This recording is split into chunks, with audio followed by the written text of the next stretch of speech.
Good afternoon, everyone. Thank you for joining us for today's conversation on consistent health coverage and care supporting the health and well-being of immigrant families. Just a few logistics to kick us off. Today's discussion will be in a webinar format.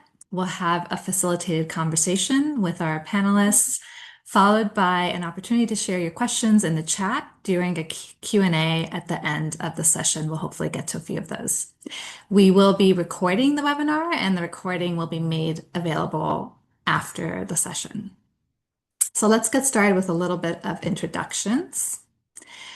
So I'll share a bit about CSSP. So for those of you who don't know us, we are a national nonprofit organization. For 45 years, CSSP has worked to advance human-centered policy and practices to support those who face the greatest barriers to well-being and self-determination in a society that is racially, socially, and economically unjust. We believe that all children, youth, and families should have what they need to be happy and healthy. And to advance this mission, CSSP is guided by our commitment to racial justice and expertise in family autonomy, economic justice, and health justice. Our work connects policy, systems, communities, and the experiences of children, youth, and families to drive change. So for introductions to our panel, I'm really excited to be joined today by my colleague, Elisa Minoff, and also with Ben Davanzo and Oscar Sandoval. So really quick introductions. Elisa is a director of economic security and a senior fellow in policy history at CSSP. She leads our research and analysis on cash assistance, paid leave, caregiving, childcare, and family supports that promote the economic security of children, youth, and families and advance racial justice. Ben leads NILC's federal health advocacy and economic justice work. He works with Congress, with executive branch agencies, with national stakeholders, and community organizations to advocate for immigrants' access to healthcare and healthy lives. And Oscar is the manager of community engagement at the Children's Partnership.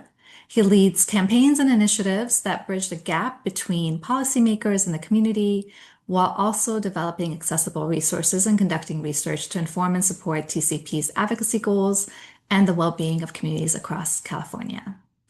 Thank you to each of you for joining us today.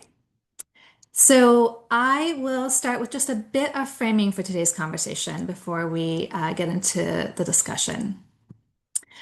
It's clear, I think, to all of us, whether we're navigating the healthcare system for ourselves or for our loved ones, whether we're witnessing others navigate it or working to advance policies that promote health and well-being, that our healthcare system today in the United States fails to guarantee consistent coverage and care for families. And right now, we're moving clearly in the wrong direction. The current failings of our healthcare system fall hardest on immigrant families and on families with low incomes who face really the most severe and persistent barriers to consistent coverage and care. CSSP recently released a series of policy briefs where we took a closer look at some of the most significant barriers to consistent healthcare and coverage. And these included Medicaid work requirements, and specifically, we looked at barriers to consistent care for young people, for children and youth, and in foster care, and for immigrant families. And so in today's conversation, we're going to focus on immigrant families and really look at the barriers that make their path to care even harder. And as we move into today's conversation, and I think our panelists will also do this, we have to acknowledge that immigrant families and communities are experiencing unprecedented threats to their health and well-being today. From indiscriminate enforcement and family separation that is traumatizing children and families and violating their most basic rights, to sweeping exclusions from basic supports, including health coverage, food assistance, and early childhood education. Protecting immigrant families, we know in this moment, really means doing both the responding to immediate harms and also working to dismantle the structural barriers that have long denied them access to essential supports. And in healthcare, which is where we'll focus, these barriers are stark. Immigrant families face restrictive eligibility rules based on immigration status, inadequate language support, limited culturally responsive services, and experience a pervasive fear that just seeking care could jeopardize their immigration status or lead to enforcement actions. For today's conversation, we'll talk about what this patchwork of exclusions and barriers looks like, how it prevents consistent access to health coverage and care for immigrant families, and how it undermines their health and well-being. As we get started, we'll start by looking back at where we've been, sort of the historical context. Then we'll turn to what we're seeing in the current moment. And we'll wrap up by looking ahead to a vision for supporting immigrant families' health and well-being. And so, with that, I'm going to start with some questions for you, Elisa, around where we've been and the historical context. So, can you share with us the barriers to consistent care going into this administration and how we got here? Of course, thanks, Shai. And I'm so happy to be here along with Ben and Oscar and to be part of this really important conversation. So when thinking about the barriers coming into this administration, I keep coming back to the stories we heard from families several years ago when CSSP conducted interviews with families who'd recently immigrated to the United States and settled in Washington, D.C. and the surrounding suburbs. And I remember sitting in the offices of a community-based organization here in the DC area and talking to a couple about their experiences settling in the United States. They had a school-age daughter, talked to them about her experiences settling in and their access to services and supports. And in our conversation, the wife was just despondent. She had had an allergic reaction shortly after arriving in the United States, which sent her to the ER and was treated, but resulted in a $2,000 something ER bill that she could not afford to pay. She had also discovered soon after arriving that she was unexpectedly pregnant with their second child. While this was happy news to her on one level, she had been planning to work, but the complications of pregnancy were making work difficult. And she was able to access Medicaid for pregnancy purposes, but otherwise she and her husband had limited access to health coverage. And I think that just talking to them really drove home the very significant ripple effects of not guaranteeing access to health coverage for everyone here in this country. The families we spoke to as part of that project, many of them had medical debt, even though they had only been in the country for a short while. Many were keenly aware that if they had access to coverage and care, that it was tenuous or conditional on factors like where they lived or the capacity at their local community health centers or medical conditions like pregnancy. And while they're aware of that conditionality, they're often very confused about exactly like how long they would have care and coverage, and sort of keenly aware that it could end at any time. So then the question really is sort of how did we get to this place where access to even the most basic health coverage and care feels out of reach for families?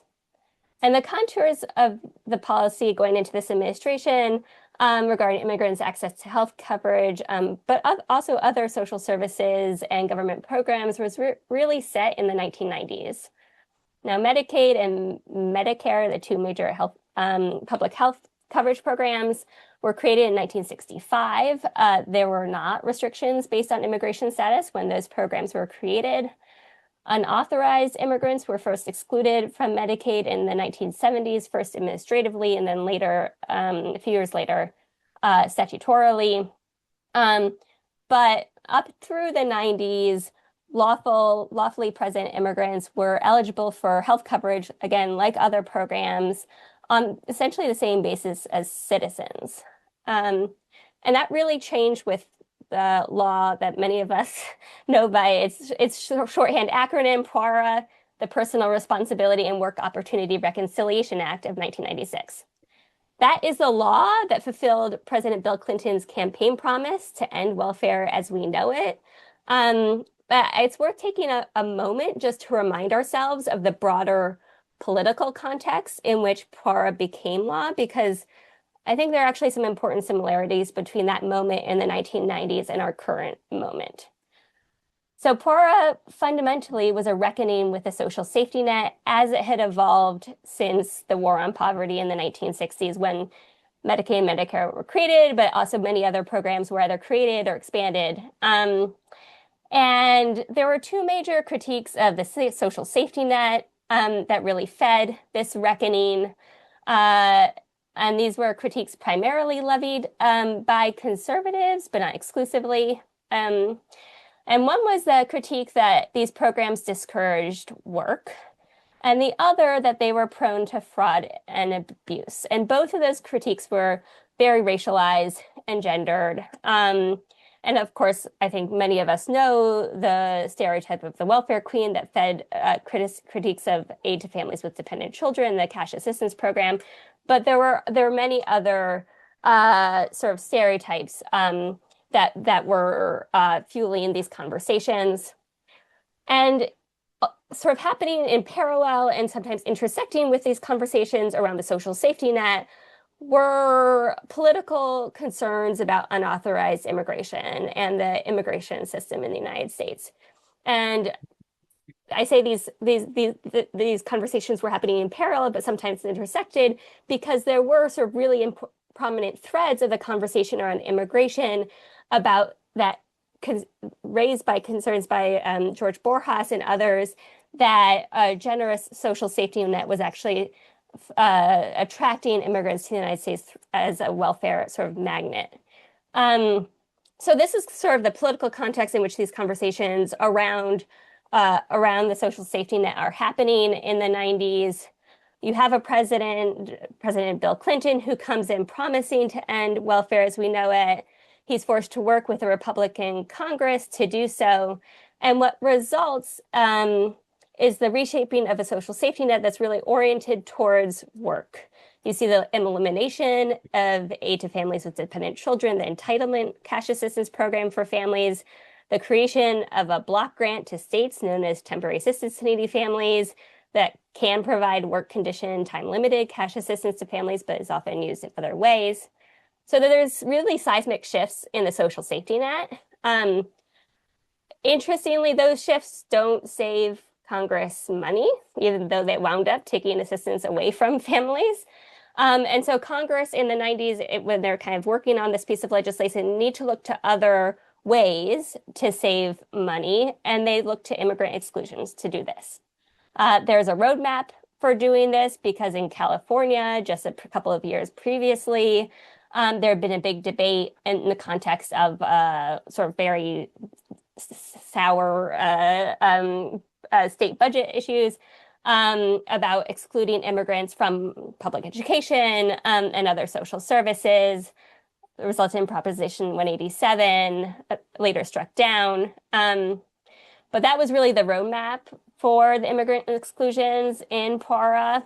And what the law wound up doing was restricting eligibility for Medicaid, public health coverage, but also these other programs, to a more narrow group of immigrants known as qualified immigrants. Generally speaking, these are lawful permanent residents or green card holders, refugees, asylees, or other immigrants here for humanitarian reasons. And I can drop the full list in the chat in a minute. And some of these immigrants were required to be here for 5 years in order to be eligible for these programs. So these were much bigger restrictions on immigrants' access to health coverage and other benefits. And as I said, it really was sort of in order to save money as part of the larger package. Immigrants accounted for about 15% of participants in public benefits in 1996, the year this law was passed. And the Congressional Budget Office estimated that the law's immigrant restrictions accounted for approximately 40% of the law's initial savings. So they were a big part of the math there. Now, the implications of this are kind of what we're living with today. This unprecedented federal restriction also increased the significance of state action as it allowed some states to further restrict access to benefits. Other states could have decided to affirmatively support more immigrants with their own state dollars. Um, and combined, these policy decisions really resulted in a complex web of eligibility rules for health coverage programs like non-emergency Medicaid and CHIP, but also food assistance, cash assistance, and more. And so, and then, as I said at the start, so these rules are incredibly complex. They vary from one jurisdiction to the next. And the sheer complexity of the rules can also reduce access, even, even under the best of circumstances, as families might not take up benefits due to confusion or misinformation just about the rules themselves. In the years since the 90s, there have been smaller tweaks to immigrant eligibility. And when the Affordable Care Act was passed, they adopted slightly different eligibility rules for things like marketplace subsidies. But the federal restrictions that we saw put in place in the 1990s really kind of form the infrastructure for and the sort of framework for thinking about access to health coverage and other social services today. Thanks, Lisa. It's really helpful to think about kind of when these exclusions came in, the political context around which they did, the motivations for why they came in, and then the consequences of having an incredibly complex system with exclusions that creates confusion, clear barriers. But I think certainly in all of our work, and I think it's helpful in everyone's work to understand the historical context and kind of where this comes from as we move into what we're seeing today. So with that, I'm going to turn us to where we are and looking at kind of the current moment.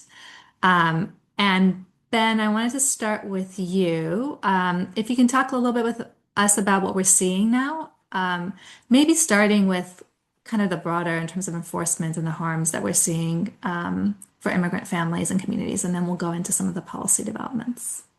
Yeah, absolutely. And I think what is worth always remembering with that historical context, if you even go back to the founding of the country, what's happening now, what is claimed to be about immigrants really isn't, right? It was all about racialized political power in the 90s. It has been, it always has been around achieving anti-democratic, destruction of welfare and access to that for everyone, not just immigrants, but using innate human fear of the unknown is really the leverage point to do that. And that was true in the 90s. That was true in the 1800s when many of like today's immigration policies have their origins. And it's true today when we see ICE and CBP being used as quasi paramilitia forces that are at the beck and call of this administration.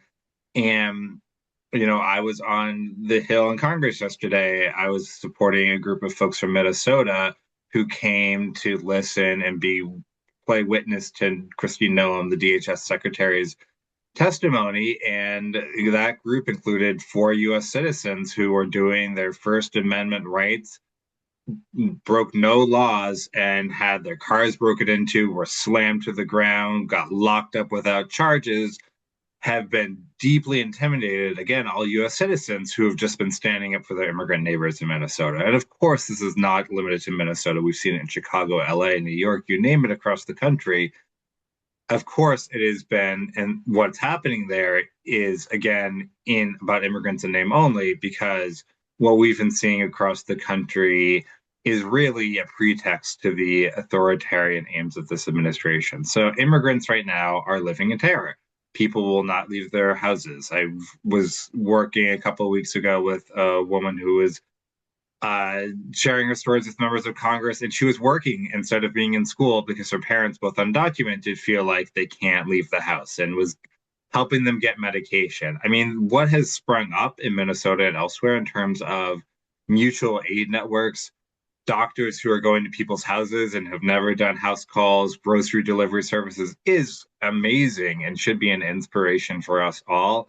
And also would not be necessary if these mass unaccountable ICE agents are we're not doing what they're doing with the full support. And I take no pleasure in understanding that when the administration comes and claims they're not arresting citizens, that they are only deporting, so-called the worst of the worst. And we all know that has no basis in truth. And of course, this is all about, that they don't care about the truth. They are willing to commit perjury in front of Congress because it is, again, about this larger aim. So right now, immigrants are, and I always say that this is not just immigrants who are being used this way, it's trans children as well, being used to create this fear mongering. But of course, this has very real effects where immigrants are not getting health care, both, because they're unwilling to leave their house, but also because they are being locked up in detention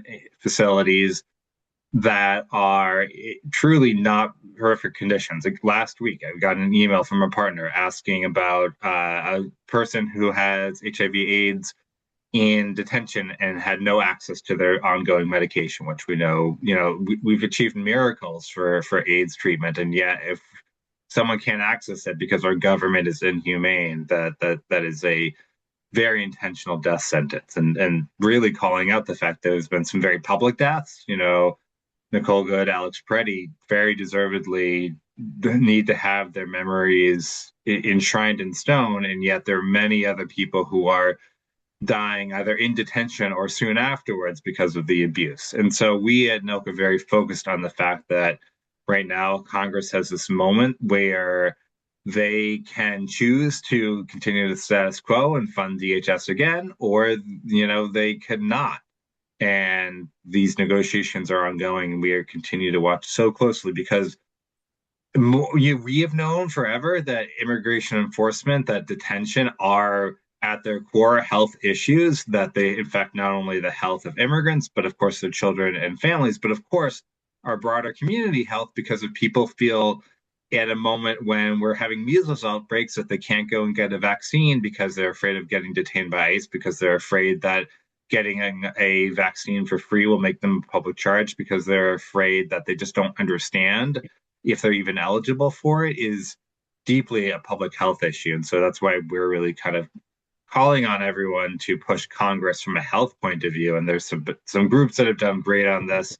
Planned Parenthood and National Health Law Program just led a letter on this about how interconnected those enforcement issues are. Because right, we're going to talk about eligibility. I'm going to get into the weeds on eligibility, right, which is really, really important. But it doesn't matter if you're eligible for Medicaid or the ACA if you feel that leaving your house is going to get you thrown into one of these new multi-million-dollar, very shady warehouse deals where we know, there are a lot of people who are going to profit, but the people who are thrown into these warehouse, prisons are not going to have access to healthcare. And so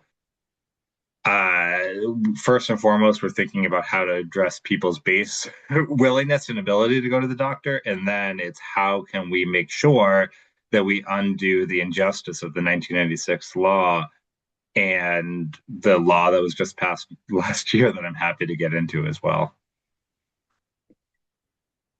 Thanks, Ben. I really appreciate the points you're raising around knowing just that immigration enforcement, detention are health issues, and kind of raising these points about, like, regardless of the exclusions and what we see in the law, just not being able to get your health care because you're afraid to leave your home, or being locked in detention and not having it be livable conditions, or having access to your basic medications, or all of these things are very real in terms of the impacts they have on health. And so I appreciate the interconnected kind of points that you're raising about how all of these things impact health. So with that, let's turn a little bit to policy and federal policy developments, and looking at the recent actions. And I'll start with HR 1, which was signed into law in July, which will strip health coverage from I think 1.4 million lawfully present immigrants This includes refugees, asylees, survivors of trafficking and domestic violence. Can you talk a little bit with us about what this actually means? Who's losing coverage? What kind of coverage? What can we say about this? Yeah, so the big bad betrayal or the 2025 reconciliation bill, depending on what our audience and level of formality is, or HR1, made changes. And so, right, for 30 years, we had this kind of 1996 laws, the basis for a lot, but not all of the health insurance programs in the country. And then, of course, the ACA passed, and the Affordable Care Act was much more open. It didn't use this qualified immigrant standard, thanks to the work of a lot of folks then. And of course, the immigration community wanted all people, not just lawfully present immigrants, but at least it was progress that lawfully present immigrants were made eligible for private health insurance subsidies under the ACA tax credits. Unfortunately, instead of looking at the research, understanding that immigrants are disproportionately uninsured, that immigrants disproportionately are dealing with healthcare consequences that come from being uninsured, and not just, of course, immigrants, but their U.S. citizen children and family members as well. And I still am baffled that we are where we are, because a year ago I was meeting with Republican offices saying, you know what, the people who have Medicaid are refugees and asylum recipients and trafficking survivors, that group of qualified immigrants that's now in the chat for you all to peruse. These are always folks, these are not the like unpopular, undocumented immigrants. These are folks that have long had bipartisan support, who are vetted and have a pathway to a green card for the most part. And yet, because Stephen Miller was hell bent on making immigrants miserable, that's what happened. So the law changed eligibility for 4 programs, for Medicare, for the Affordable Care Act, for SNAP, and for Medicaid. And we'll put down SNAP for the moment because this is kind of more of a healthcare focused context, although a lot of what happened to SNAP is the same as Medicaid.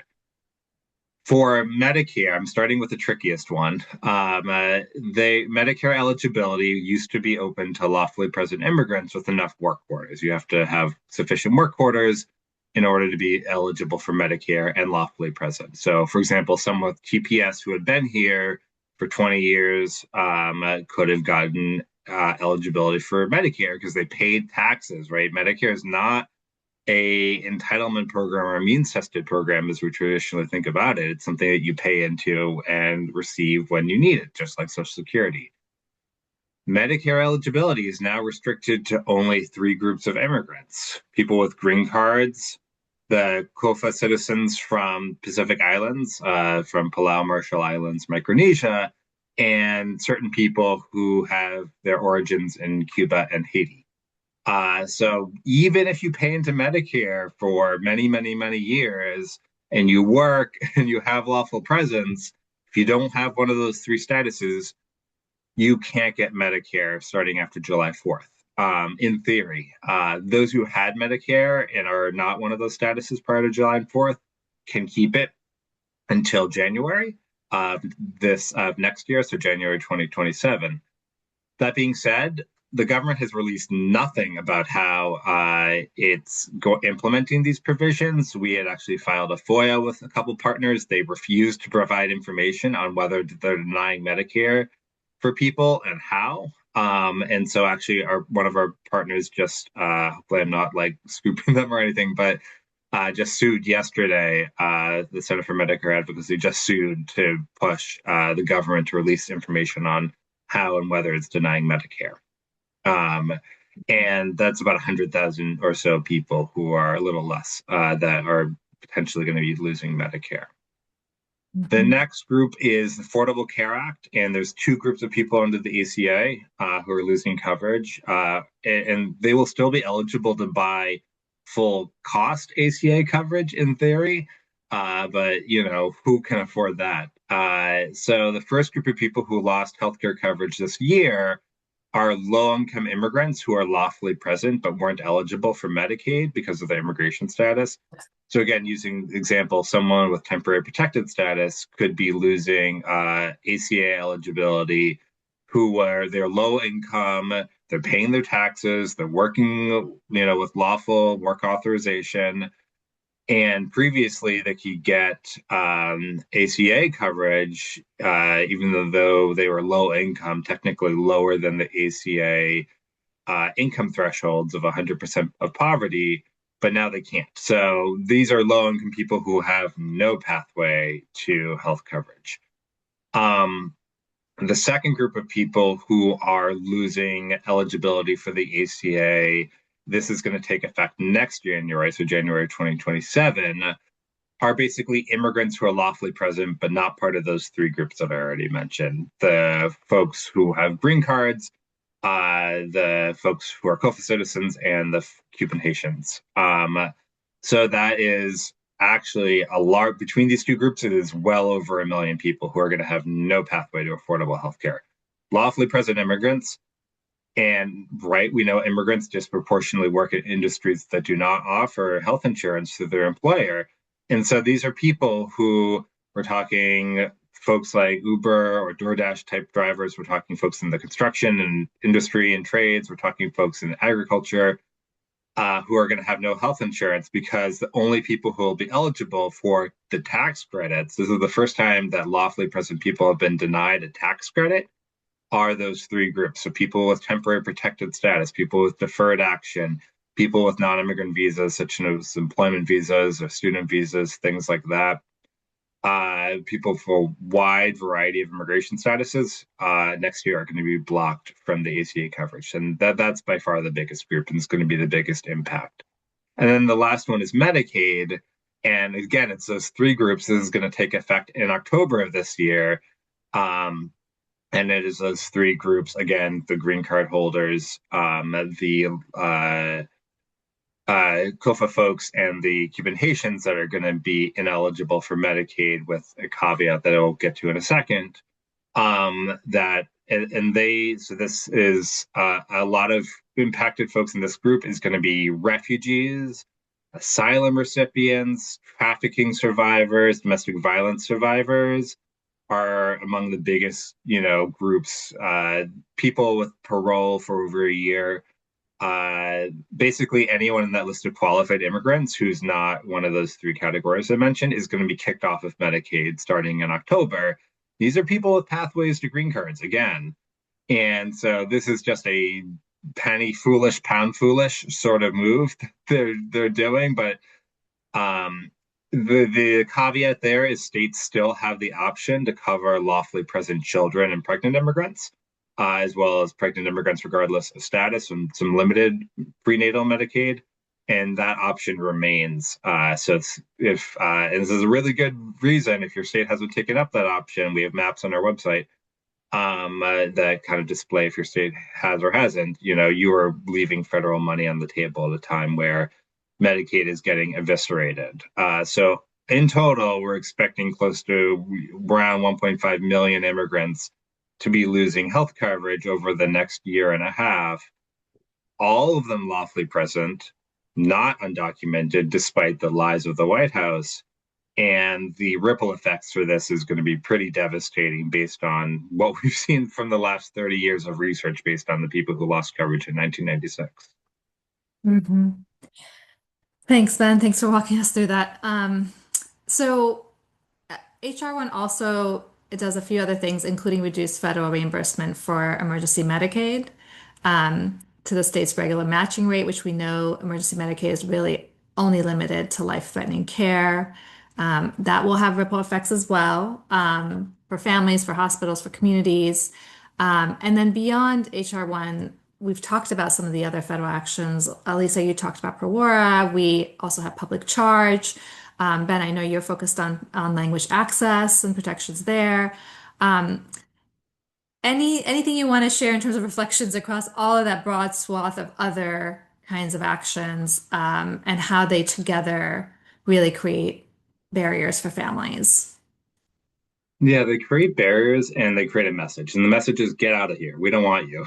If you are an immigrant and you're not white, we're welcoming these so-called discriminated against South Africans who are white and part of the oppressive class there. but everyone else get out. And this is goes hand in hand with the fact that people from large swaths of Africa and the Caribbean and South America are being denied visas or being denied an ability to adjust status. But the message, right, the kind of things we've seen are data sharing, and I'm happy, to the extent everyone wants to go into the details, we unprecedented data sharing between public benefits agencies and ICE, using that data to track down people's addresses and try and deport them, but intimidate them as much as possible, make them feel that despite decades of promises that your data is no longer safe. Attempts to restrict further access to programs, federally qualified health centers, Title X funding, chronic disease programs, things like that, that are now paused due, at least in a couple dozen states, due to litigation, because they're trying to redefine and further expand that 1996 law, and potentially more coming. And language access, we are closely tracking the so-called Declaration of English as the National Language, which is as useful as a declaration as naming, apple pie the national pie of the country, except much not nearly as delicious. And also, they do have the ability to scale back in a lot of circumstances, the ability to provide information from federal agencies in other languages. Really, all of this in public charge, right, as a reminder, it's an immigration law. It says that you can be denied entry to the U.S. or a green card or adjustment of status if you're potentially going to be dependent on the government, and throwing out all of the current rules. This is what they're proposing. They haven't finalized yet. And saying, well, if you so much as use any type of public benefit, we're going to potentially, we're not going to tell you which benefits. We're not going to tell you how. We're not going to tell you how we're making these decisions in any sort of coherent way, very much in a way to make people feel uncertain and intimidated. You could be potentially denied a green card. We're very much continuing to remind folks that public charge only is used in a certain set of circumstances. There's a lot of categories of immigrants that are exempt. It doesn't apply to citizenship applications. There's a lot of resources from us and our partners in the Protecting Immigrant Families campaign about this. But in general, we are very much watching for the final public charge rule. And in general, this continues to be the tip of the spear. We have other things on our list that we're watching. There's other things we continue to hear rumors about or see legal opinions about. But it all adds up to be a message to immigrants. You don't know what you can get, you can't get. You don't know what using will have negative consequences of you. You don't know if, you can even go to the doctor without getting nabbed. And so you should just leave this country. And that is first and foremost the mission and goal of this administration, is a racial remaking of the United States to fit their pretty nefarious vision of things. Thanks for putting it in such clear words. So Ben, you mentioned a little bit about at the state level, you're seeing some states trying to fill gaps, and we have other states who are doubling down and passing laws that are blocking access for immigrant families. And so, Oscar, I want to bring you in here. And if you could talk a little bit about California and experiences in California. So we know California was a leader with Health for All, which is an ongoing effort to remove exclusions to health coverage, and ensure that all Californians can access care regardless of their immigration status. But now even California is pulling back. So we're seeing freezing new enrollment for undocumented adults. We're seeing an elimination of full scope dental coverage. We're seeing imposing monthly premiums. So just can you share a little bit of your insight around how families are viewing and navigating these changes? What are you seeing? And how are folks responding to the combination of these federal and state rollbacks? Yeah, of course, and big shout out to Ben for, I think, really kind of framing kind of the national context that we're facing very eloquently. Um, yeah, I mean, first and foremost, I think people are both at the family and the advocate level, people are feeling betrayed. People are feeling angry. People are being confused. California, or at least California's legislators, have loved to put forth California as this, state on a hill in terms of being a progressive bastion of welcoming everybody. Yet, even with a Democratic governor and a Democratic legislature, there was an explicit decision, multiple decisions made to balance our budget on the backs of immigrants, which again, to many folks that have been fighting for this health for all expansion for decades, felt like a slap in the face, and a very immediate reversal of what, again, many of these legislators have been campaigning for years. Um, so again, to speak more directly to families, as Ben mentioned at a national level, families are confused. Families are scared, both in terms of around data sharing concerns, but also just unsure around who qualifies for what, and having this multi-tiered system with the immigration system that is already confusing in and of itself. But now looking at all these 3 and 5 letter kind of agencies and qualifications, families just don't know who within their own family and household qualifies for what program anymore, including their children. A lot of families are disenrolling out of just pure fear, whether it's around the public charge rule, whether it's trying to get messaging at the state level of around the enrollment freeze, the imposition of premiums and the loss of dental coverage.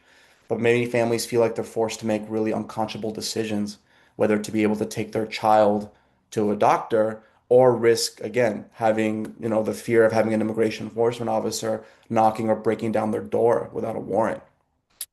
So, I mean, at the family level, that's what's being felt. At the advocate level, again, similar to what's being mentioned, there's essentially a sense of, again, anger and bitterness and disbelief. But also, folks are mobilizing to really go on the defense to protect, different immigrant communities, but also go on the offensive to try to claw back and fight back against some of these restrictions. For example, the Health for All Coalition, of which the Children's Partnership has long been a member of. There is a very large campaign going at the budgetary level, um, primarily to fighting for a full rollback of all of these cuts in terms of rolling back the enrollment freeze, the premiums, the loss of dental coverage. Although there is a budgetary ask, there's also legislative ask that folks have been rolling through to try to sunset that enrollment freeze as well. And then at the defensive level, as Ben mentioned earlier, again, we're in October, we're going to see a massive loss of different qualified immigrant groups losing coverage. And as of right now, California's plan is to move those folks, again, refugees, asylees, survivors of trafficking and violence. Their plan right now is to move them to restricted scope or emergency Medi-Cal. So the coalition is on the defensive saying, no, we don't have to make that decision. We have an expansion. We have state-funded Medicaid or Medi-Cal that we could potentially move those immigrant populations to. So that's something we're actively advocating for as well. Same with the work requirements. Although the work requirements are being rolled out for folks that are receiving federal Medicaid, California has on itself chosen to impose those work requirements on folks that are being moved or on state-funded Medicaid, which again does not even is not necessary. They do not need to make that decision. And these are already communities that are under terror and attack. And now we're going to add an additional onus of work requirements, which is not necessary. So again, that is something that the coalition is fighting for at a budgetary level and also at a legislative level as well. Um, and that's more of kind of the advocacy kind of level, but at more at a grassroots level, as Ben was mentioning earlier, we are seeing an outpouring of grassroots support. I think there's in a lot of spaces, especially in spaces where there's been a lot of skepticism and distrust for government systems, just generally historically. We're seeing organizations or grassroots groups organize their own revolutionary clinics on the ground where they're offering free or low cost medical care to community members that are afraid to go into a traditional clinic or regular doctor's office, folks doing home visits, folks doing workshops and teaching how to do street medic care and provide basic first aid. The community is definitely rallying because I think they see, unfortunately, they cannot rely on governmental systems and policies to protect them.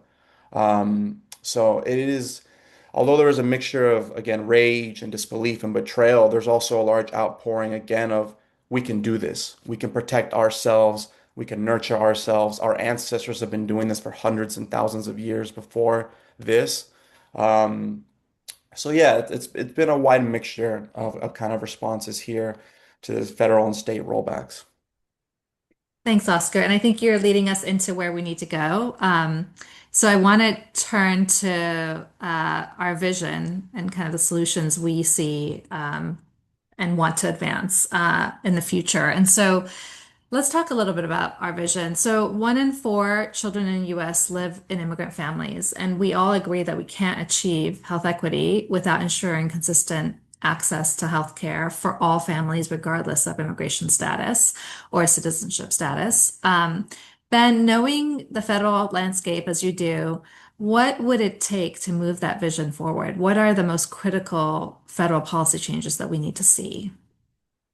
Number one, use this moment now. If you have not emailed your member of Congress, come, to talk about DHS funding. It's really rare that we have a opportunity where there's a pressure point to respond to something that's happening. And so the biggest thing, especially in that context for this group, is sensitive locations. One of the big demands that has been made by Democrats, they released a list of 10, is no more ICE enforcement at hospitals, schools, and churches. And that would really be able to, like, we can't tell people now that if you go to your clinic, if you go to your doctor, you can't, ICE isn't going to be there. If sensitive locations becomes law, it's been a long-standing policy for decades until Trump took it away a year ago. That would be really helpful. So we need to make sure that members of Congress know, right? The media, the way that people's memories have a way of working is that, outrage recedes with time and then potential other pressures will add. And so right now, the number one thing is we need to hold ICE and CBP accountable through both reforms and also like take away this $170 billion they got in slush funds and redirecting that to Medicaid, including repealing the restrictions that I just went through. Then that means we turn towards where we were about a year and a half ago before we entered into this new horror show, which is passing legislation to undo the 1996 laws and beyond. So that means the Lift the Bar Act, which we hope will be introduced in the next couple of months, which is legislation led by Representatives Jayapal and Hirono to repeal all the 1996 restrictions and allow all lawfully present immigrants to be eligible for the tax dollar paid programs that they themselves pay hundreds, over the years, hundreds of billions of dollars into. And then as well, in the longer term, bills like the Heal for Immigrant Families Act that would allow all immigrants, regardless of immigration status, to have access to Affordable Care Act and give states the option to cover them on Medicaid. We also need to, though, make sure we are tackling the kind of things that escape notice. And language access continues to be a core issue that I focused on. It is such a low-hanging fruit. If you just give people access to information in their language, you eliminate so many barriers. Congress actually just passed a law, all things in this context, requiring HHS to look into telehealth improvement for people with LEP, and I look forward to hopefully seeing something like that implemented. But bills like the Language Access for All Act, which is a new bill that would basically really set up really strong standards for how language access has to be provided across federal agencies, and starting with that is an important one. And we need to continue as we work on these eligibility issues, which will be really at front and center continually over time for NILC, is what else can we do beyond eligibility to ensure people have access, even if they're technically eligible for these health insurance programs? Because we know just navigating healthcare, navigating a hospital system, navigating your doctor's, inferences when they talk about your health is very hard. And we need to make sure that if we are going to be a country welcoming of immigrants, that top to bottom, through our healthcare systems and our social safety net systems, that we are doing that. Thanks, Ben. Oscar, you talked a little bit about some of the things we're seeing. You mentioned revolutionary clinics, folks not relying on government policies and systems, kind of doing the work of nurturing one another. Are there other things you're seeing, other approaches that are giving you hope? What should we be building on, doing to protect immigrant families and their health?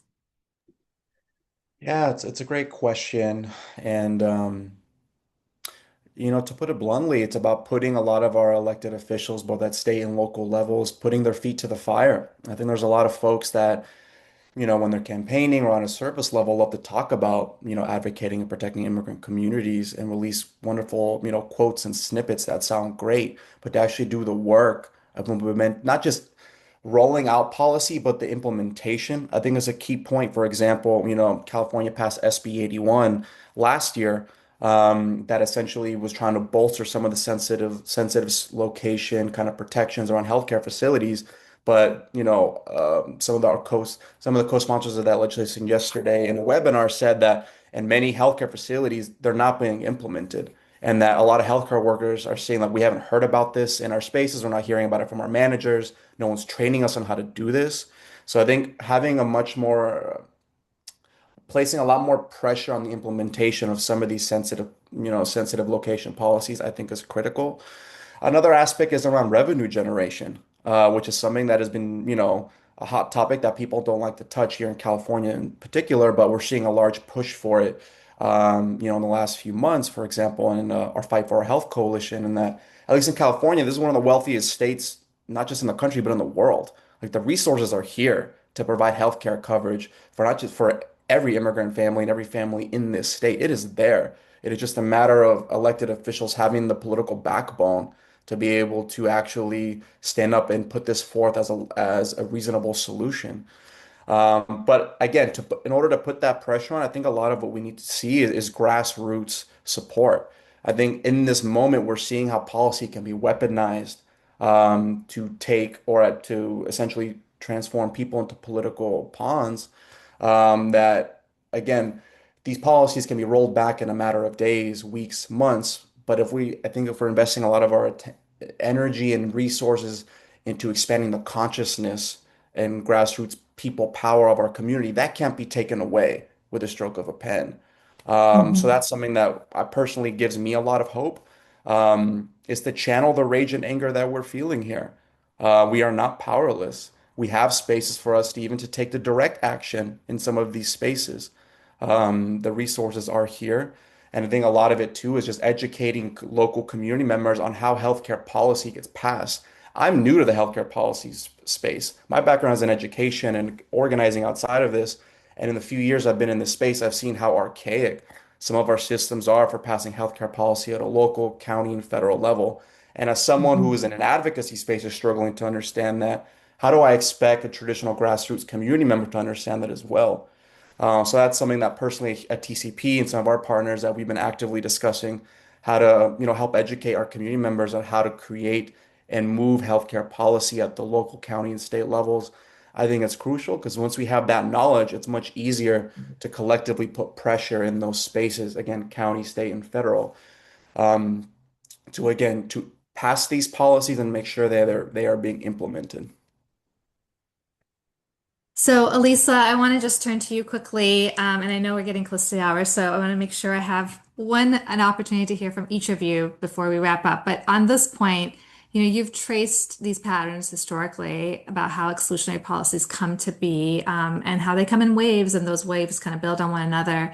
What needs to change? What needs to be different, to dismantle these structural barriers rather than just kind of patch the system and respond crisis by crisis?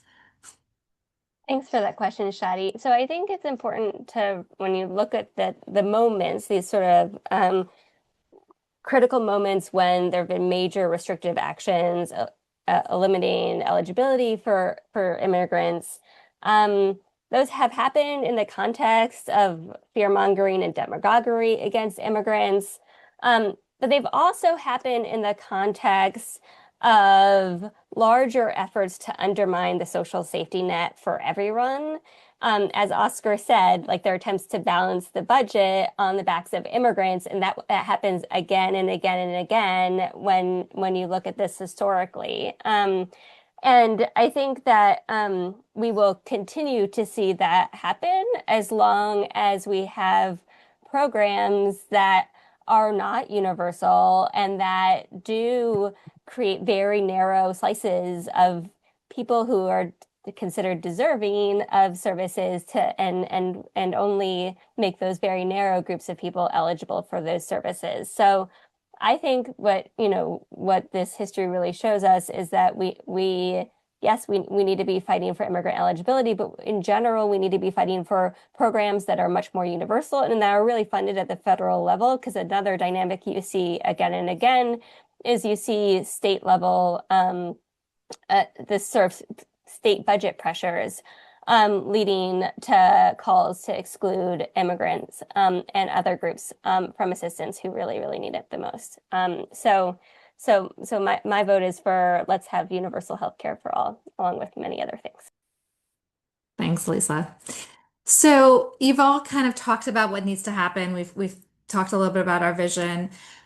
Each of you, I'd love to hear your very quick response to the question, what keeps you grounded in this vision and the work of supporting the health and well-being of immigrant families?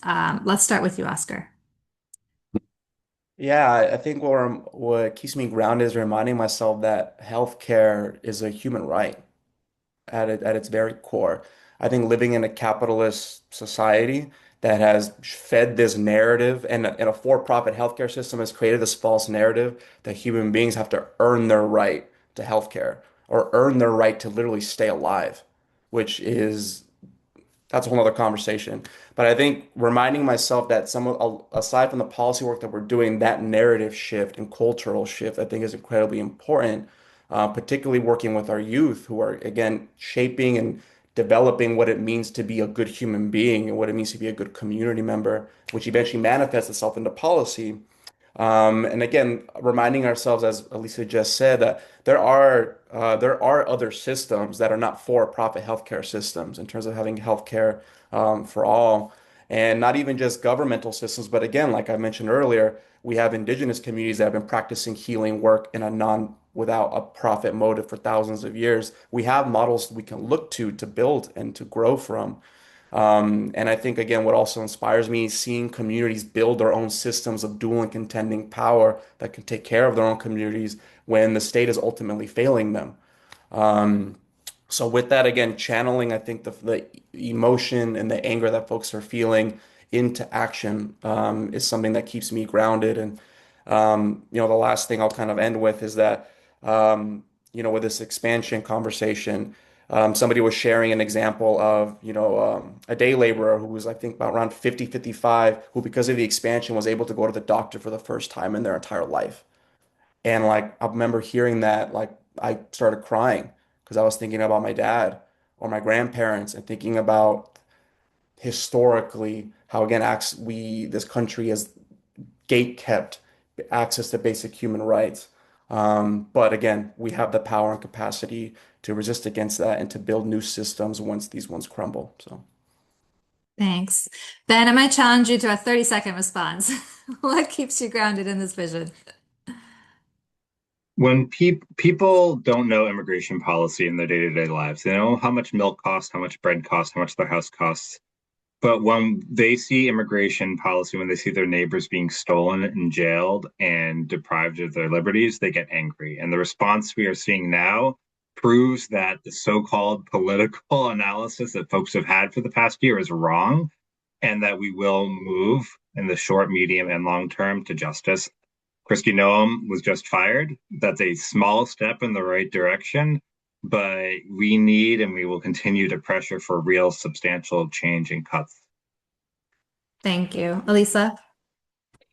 Yeah, so I think building on what Ben just said, I think there's a lot of common ground. I actually don't think anyone thinks a trip to an ER for an allergic reaction should leave you in medical debt, whether you're an immigrant or not. I don't think people believe that. And so I know like our conversation has been, I think, the language we use and the way we talk about things is kind of more in the progressive vein that might sort of land better with some audiences than others. But I think at the end of the day, no one wants where we are now, and recognizes that change is necessary. Thank you. Okay. All right. We're almost at time. I did want to share a couple of quick final pieces with you all. One is that we've been talking a lot about these issues around exclusions and barriers and our vision for inclusive coverage and policy solutions for immigrant families. Please take a look at CCSP's recently released brief on the topic. We include a number of recommendations, a lot of which our panel has touched on. And also, we have the compendium of policy briefs that this is a part of Again, we have briefs on a range of issues, including Medicaid work requirements and barriers for other populations, including young adults and children and young people who have experienced foster care. So please take a look at that as well. With that, I don't see any questions in the chat, but feel free to engage with us, with any of the panelists here. My contact information is on the next slide. We thank you all for the work that you do, and I'm deeply appreciative to you, Elisa, Ben, and Oscar, for taking the time to engage with us in today's conversation. Thanks, everyone. Thanks for having us. Thank you.